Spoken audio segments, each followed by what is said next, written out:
The central market of Thessaloniki is located on a large area of 247 acres.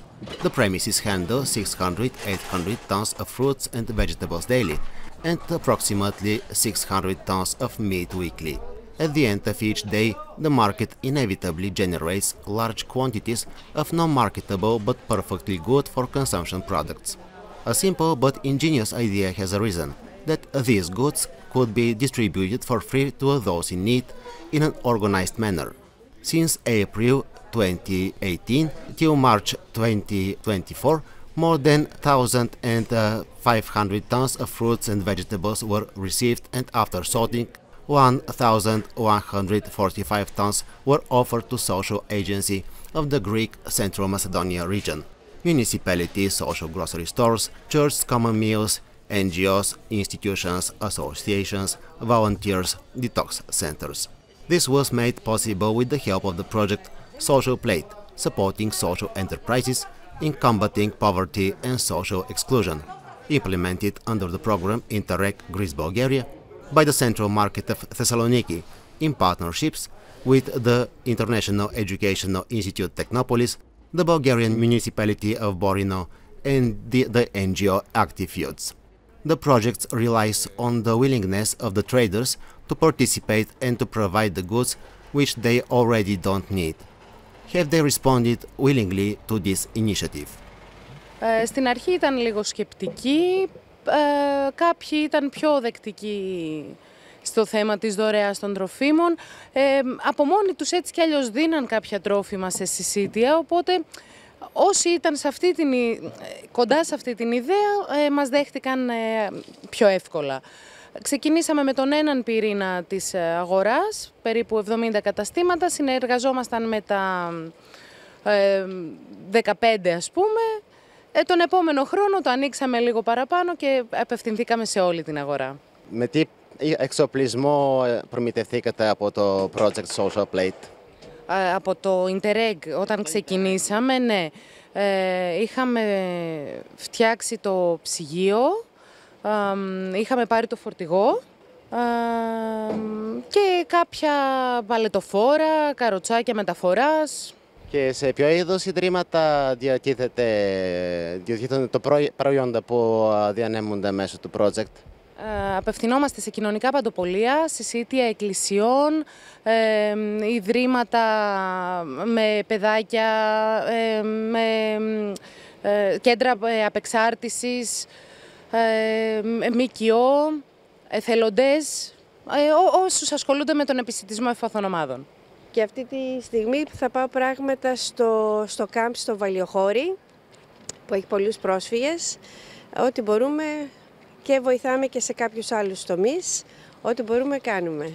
Και τα προϊόντα εδώ από την αγορά διατίθενται δωρεάν, έτσι? Ναι, είναι δωρεάν και όλοι τους είναι άψογοι, πάρα πολύ συνεργάσιμοι, πάρα πολύ καλοί, πάλι βοηθάνε και είμαστε πολύ ευχαριστημένοι που αυτό μπορεί και γίνεται. Κάποτε ο πατέρας μου, πολλά χρόνια πριν, μπορούσε και ερχότανε και γέμιζε το αυτοκίνητο και μοίραζε σε πολύ κόσμο. Και δεν θα περίμενα ποτέ ότι θα κάνω κι εγώ το ίδιο μια μέρα. Αλλά είναι καλό ότι μπορούμε να κάνουμε, αλλά εδώ κάνουν πολύ σημαντική δουλειά και βοηθάνε όλους που έρχονται και προσφέρουν με μεγάλη αγάπη και χαμόγελα.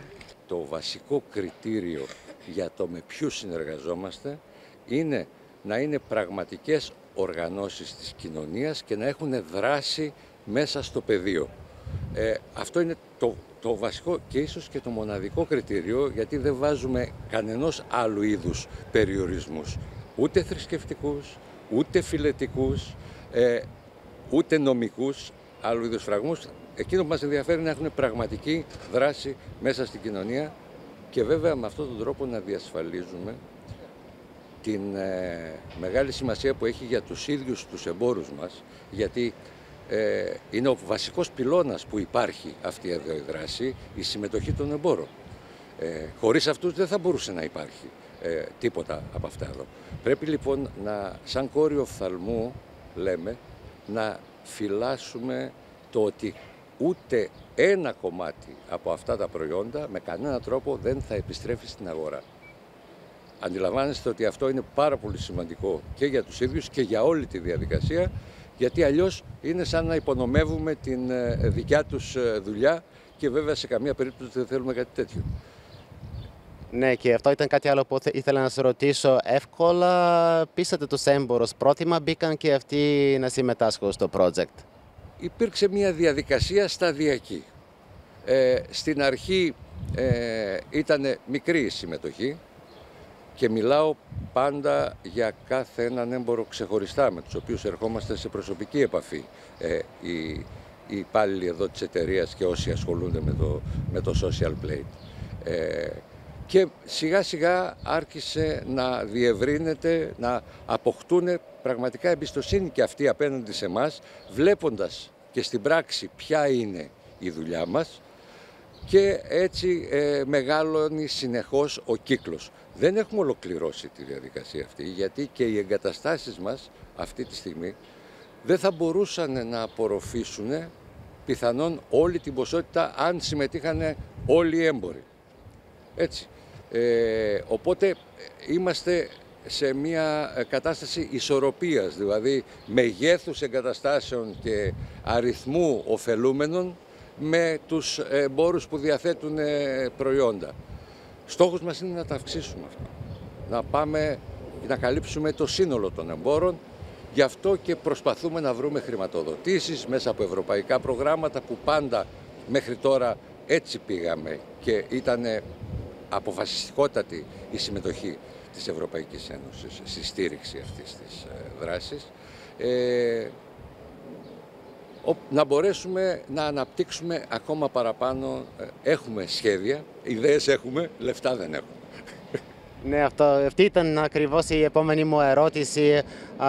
Εντάξει, για την διεύρυνση των εγκαταστάσεων σας θα χρειαστείτε και άλλη χρηματοδότηση. Αλλά έχετε εξασφαλίσει την βιωσιμότητα του project σας τουλάχιστον σε αυτό το επίπεδο με ίδια μέσα σας? Γιατί υποθέτω ότι υπάρχουν και κάποια έξοδα παρόλο που τα προϊόντα διατίθενται δωρεάν. Προφανώς υπάρχουν έξοδα. Είναι κατανοητό αυτό και γι' αυτό θεωρώ ότι είμαστε ένα παράδειγμα προς μίμηση σαν εταιρεία, διότι από την μικρή εμπειρία που έχω, ελάχιστα είναι τα προγράμματα του Ίντερεκ τα οποία μετά τη λήξη της χρηματοδότησης συνεχίζουν τη λειτουργία τους. Εμείς το είχαμε πάρει απόφαση αυτό σαν διοίκηση εδώ της εταιρείας, ότι θα στηρίξουμε αυτή τη δράση και μετά τη λήξη της χρηματοδότησης με δικά μας μέσα συνεχίσαμε. Καταφέραμε να βρούμε και επιπλέον στήριξη. Αυτή τη στιγμή είμαστε ωφελούμενοι από ένα μεγάλο πρόγραμμα LIFE της Ευρωπαϊκής Ένωσης, το οποίο διαχειρίζεται το Υπουργείο Περιβάλλοντος εδώ της Ελλάδας και το Πράσινο Ταμείο, το LIFE IP Greece, και αυτό μας εξασφάλισε επίσης για άλλα 6 χρόνια τη βιωσιμότητα με βοήθεια. Social Plate has the distinction of being one of the 3 best practices that got the Bioregio Award in 2020. The project has been recognized also as one of the 3 best programs in the European Union at the Internet annual event in 2022.